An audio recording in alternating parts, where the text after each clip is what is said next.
Good morning guys, welcome na naman sa aking kusina adventure.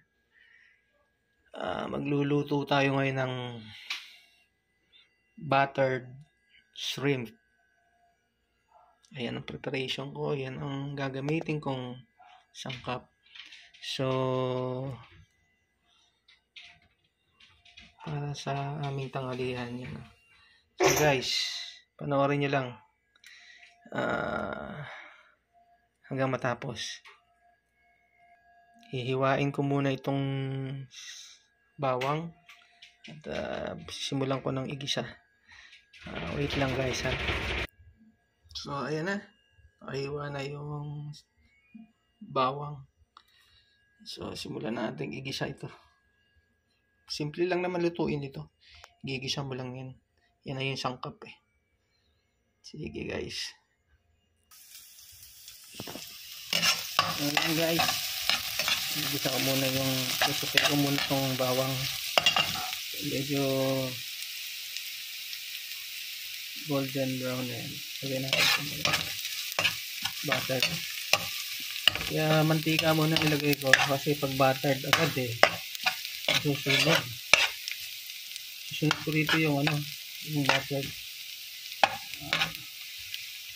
Yung butter na to, butter.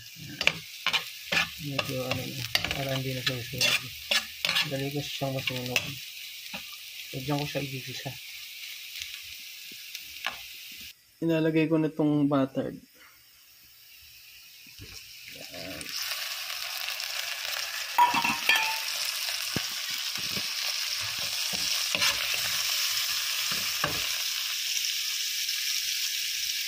Yun para mas malasa siya dapat.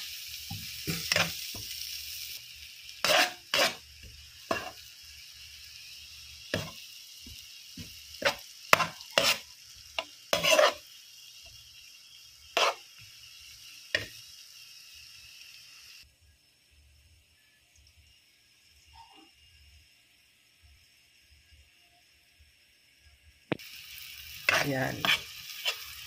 Diba? Ngayon, ilalagay na natin tong ating hipon.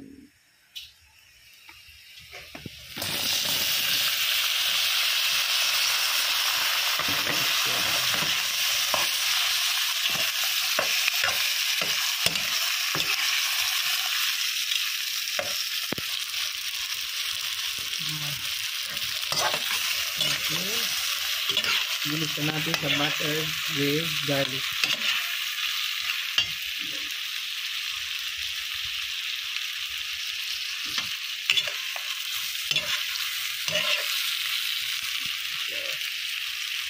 Okay. Lagyan natin siya ng konting paminta para may anghang. Diba?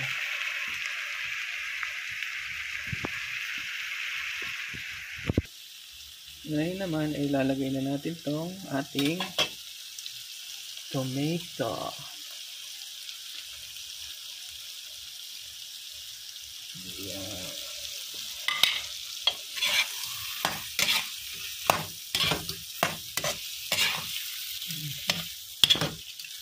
Tapos lang natin siya. Ayan siya. Butter siya. Paminta, garlic and butter. Ngayon, panghuli natin dyan yung oyster sauce para mas malasa. Ngayon, ito ang pampinali, ang oyster sauce. Ilalagay natin dyan. Yun Then, pakuluan na natin yan. Para mas masarap siya. Ayan.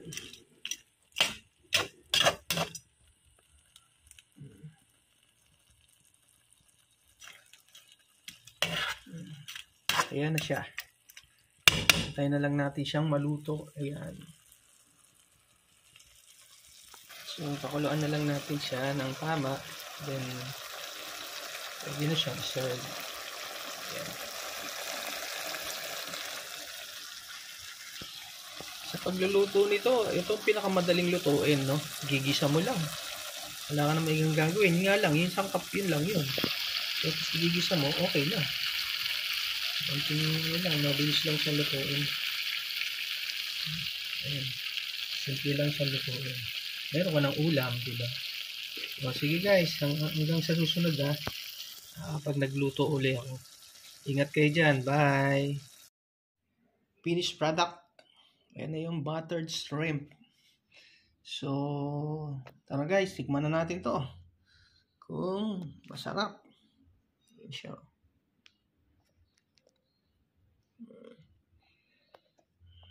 Kain tayo guys. See you ulit. Hanggang sa susunod. Bye!